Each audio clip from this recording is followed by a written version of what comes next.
अपन आत्माओं पिछले ही जब से होते हैं पूर्ण हंस मुराद, ये पिछले संस्कार होते हैं जो आदमी परमात्मा की तरफ आत्मा आकर्षित होती है। उसने सारी रात सत्संग सुना, नींद और खत्म होगी। कुछ तो परमात्मा की दया उस पर हुई कि वैसे नेचुरल नहीं आई नींद, और वो ज्ञान सुना, वो सत्संग सुना कि मनुष्य जीवन किस लिए प्राप्त होता है, इसको हम कैसे व्यर्थ कर रहे हैं। चाहे प्रधानमंत्री बन जा, यदि भक्ति नहीं है तो व्यर्थ है ये जीवन इसका। अगम निगम को खोज ले बुद्धि विवेक विचार, उदय अस्त का राज मिले तो बिन नाम बेगार। सत्संग के अंदर ये ज्ञान कराया जाता है कि जैसे कोई भी राजा बना है तो अपने पुण्य कर्मों से बना है, और भक्ति नहीं करता वो प्राणी अपने पुण्यों को, जो पूर्व जन्म के संग्रहित पुण्य हैं, उसके भाग्य में डिपॉजिट करके भेज रखा भगवान ने, उनको नाश ही कर रहा है, उनको खर्च रहा है। वो अब भविष्य की कमाई नहीं कर रहा है, भविष्य के लिए कुछ आगे का डिपॉजिट नहीं कर पा रहा है, केवल खर्च ही कर रहा है। परमात्मा क्या बताते हैं, अगम निगम को खोज ले बुद्धि विवेक विचार, उदय अस्त का राज मिले तो बिन नाम बेगार। पुराने समय की बात है, अब बातें याद आती हैं, वो पिछली कथाएं। एक 3 व्हीलर वाला था, बड़ा 3 व्हीलर जो पहले पेट्रोल के चले थे। उस 3 व्हीलर हमारे गांव से और लाखन माजरा गांव है, वहां तक 3 व्हीलर चला करते थे 2। उनमें से एक नहीं आया। एक दिन दूसरे ने पूछा कि कल क्या कारण हुआ, पहुंचे नहीं। तो उस 3 व्हीलर वाले ने बताया कि कल मैं बेगार में फंस गया था। बेगार क्या होती थी कि पहले पुलिस वालों के पास ये मोटर गाड़ियां नहीं होती थी, वो किसी भी जीप वाले को या किसी टेम्पू वाले को, उस 3 व्हीलर वाले को या 4 व्हीलर वाले को सुबह कैच कर लेते थे, सामने खड़ा कर लेते थे थाने के आगे। कहीं रेड मारनी हो, किसी प्रकार की कोई भी उन्होंने कहीं जाना होता था अक्षेत्र में, तो वो उन्होंने पकड़ लिया पुलिस वालों ने, और सारा दिन उसको टिकने नहीं दिया। को 20 गांवों के अंदर उन्हें पहुंचे, इधर उधर गए। तेल भी उसने अपनी जेब से डलवाया, और सारा दिन मनमाने 200 से 300 किलोमीटर का क्षेत्र तय कर दिया।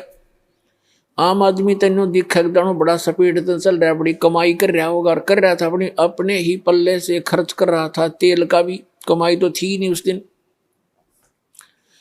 तो उसको बिगाड़ बताते हैं। तो 3 व्हीलर वाले ने बताया कि मैं ऐसे ऐसे कल पुलिस का फंस गया था बिगाड़ में, और 200 रुपये का पेट्रोल अपनी जेब से फूक का आया, कल कुछ चवन्नी मिली नहीं। उस समय के 200 रुपये आज के 20,000 रुपये, इतना वो खर्च हुआ उसका।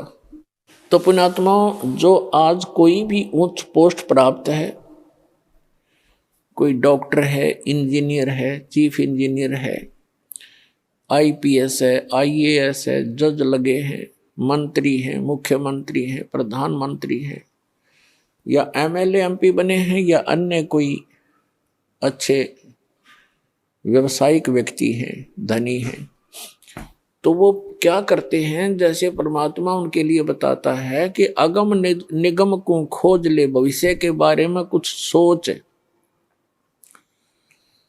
और बुद्धि विवेक विचार, उदय अस्त का राज मिले तो बिन नाम बेगारे। पूरी पृथ्वी का यदि राजा हो, और तो छोड़ो सारे छोटे मोटे शासकों को, कहते हैं पूरी पृथ्वी का राजा हो और उसके पास ये सत्य भक्ति ना हो, अब उसकी चहल पहल न देखे, तो आदमी ने सोचा इस जैसा सुखी नहीं रही तो बड़ा ठाठ कर रहा है, और ठाठ तो कर रहा है लेकिन अपने जीवन को 12 बाट कर रहा है। पिछले जन्म के पुण्यों को अपने ही पल्ले से खर्च कर रहा हो राजा, और चक्रवर्ती राजा बनकर, और भविष्य की कमाई उसकी बन नहीं रही, क्योंकि वो बेगार कर रहा है, बेगार। तो बेगार वाले की इनकम नहीं होती पर स्पीड पूरी होती है। राजा का पूछकर एक छोटी सी स्टेट के चीफ मिनिस्टर का शेड्यूल पूछ लो दिन का कितना का होता है। 6 तो मीटिंग अटेंड करेगा, फिर कोई एमएलए भागने को हो रहा है उसकी चिंता में टेंशन में फोन पर फोन करेगा, और फिर इसी व्यवस्था में अपना सारा पूर्व जन्म के पुण्यों को नाश करके और हाथ झाड़ कर चला जाता है। परमात्मा बताते हैं कि क्या मांगू कुछ थिर ना रहाई, और देखत नैन चला जग जाई, 1 लख पूत 1.25 लाख नाती, उस रावण के दीवान बाती। और कहते हैं कहे कबीर अंत की बारी, जैसे हाथ झाड़ कर चला जुआरी। ये प्राणी ऐसे जाता है जो सतभक्ति नहीं करता, केवल इस राजपाट या इस संसार के झूठे ठाठ को ही संग्रहित करने में लगा रहता है। जैसे जुए में हारा हुआ जुआरी हाथ मसलता जाता है, खाली हाथ जाता है, रोता पीटता जाता है। तो परमात्मा कहते हैं कहे कबीर अंत की बारी, जैसे हाथ झाड़ कर चला जुआरी। ऐसे जाओगे सतभक्ति नहीं करते तो। अब नित्यानंद जी अपने मकान की छत के ऊपर ये सब ज्ञान सुनकर विचलित हो गया, इतना प्रभावित हो गया, तड़फ उठी आत्मा कि क्या कर रहा हूं मैं, और करना क्या चाहिए था। कुछ ब्राह्मण घर में जन्म, ब्राह्मण लोग परमात्मा को अवश्य याद करते थे, चाहे गीता के माध्यम से, चाहे श्री कृष्ण जी के रूप में। लेकिन पोस्ट प्राप्त होने के बाद इस जीव में अभिमान हो जाता है। आज से 250 वर्ष पहले, आज से लगभग 250 वर्ष पहले ब्राह्मणों की एक बहुत विशेष रिस्पेक्ट होती थी समाज के अंदर, और ये सर्वोच्च कास्ट मानी जाती थी।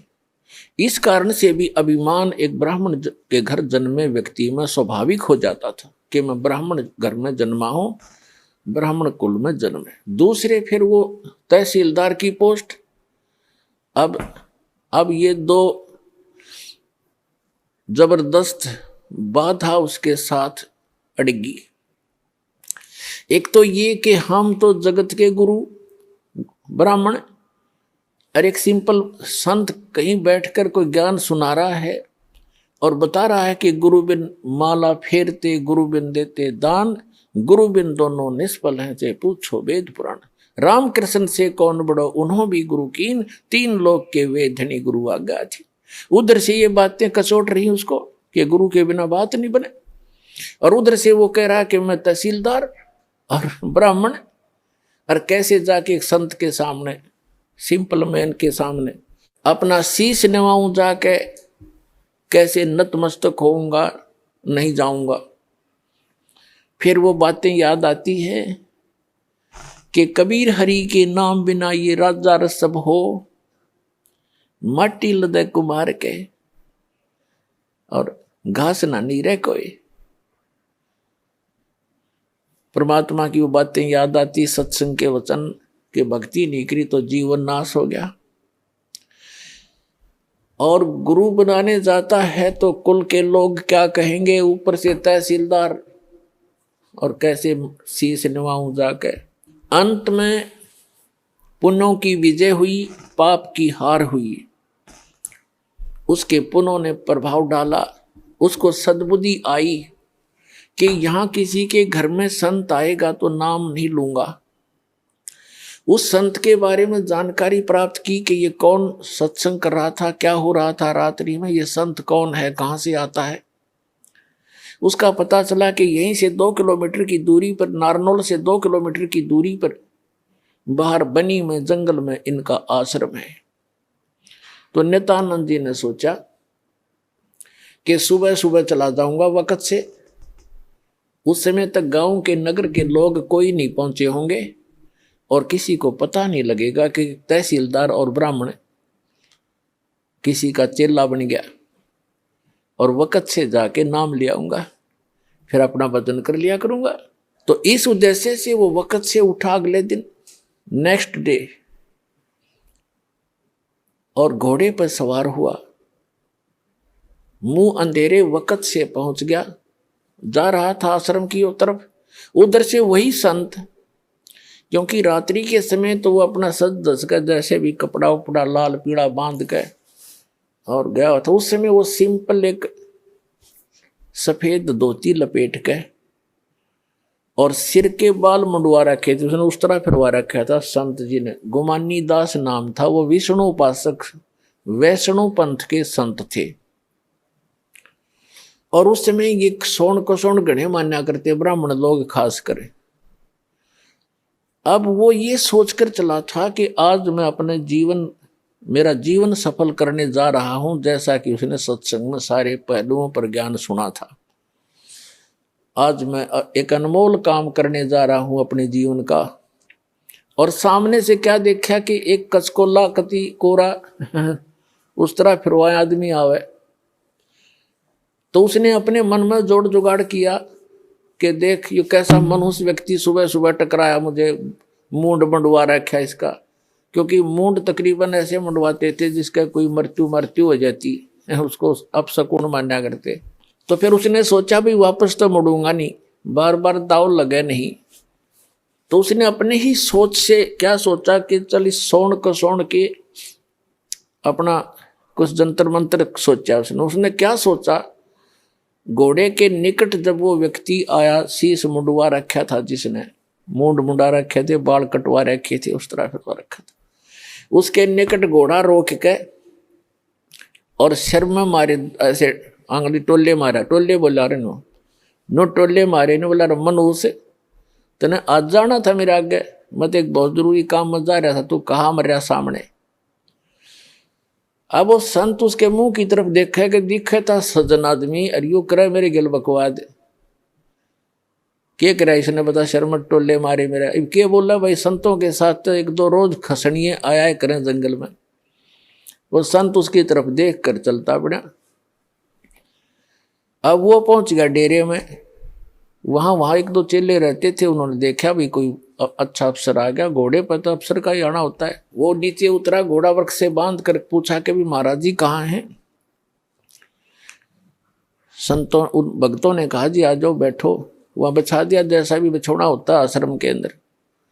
अभी आने वाले हैं, घूमने फिरने, स्नान करके घूम फिर के आएंगे। अच्छा, वो बैठ गया। अब संत जी घूमने गए थे इस साइड से, आगे दूसरी साइड से घूम कर नहा धो के, और वो आकर बैठे, आसन था सामने, और सामने वो बैठा नित्यानंद कति। अब उनकी हुई आंख चार दोनों की। संत ने देखा ये तो घोड़े वाला वो ही है भाई जो मेरा टोले मार के गया था सिर में। अब नित्यानंद जी ने देखा कि तो महात्मा था वही जिसको मैंने रास्ते में छेड़ दिया था। अब नित्यानंद जी की शर्मिंदा हो गया, नीचे न गर्दन होगी, ऊपर न नाड़करी नहीं, क्योंकि पुण्यात्मा थे। शर्मिंदा घना लज्जा गे और नीचे गर्दन कर ली नो और चरणों में गिर गए। तो संत जी कहने लगे कि भाई देखो बच्चों, यदि कोई एक गढ़ा लेने जाता है कुम्हार के घर से, मटका, कुम्हार से गढ़ा लेने जाता है मटका, तो उसको ऐसे टोले मार मार देखता है खरा है खोटा। तो भाई तुमने गुरुजी को टोले मार के परख लिया, कोई बुरी बात नहीं बेटा, ये सही बात है कि नहीं बाजता।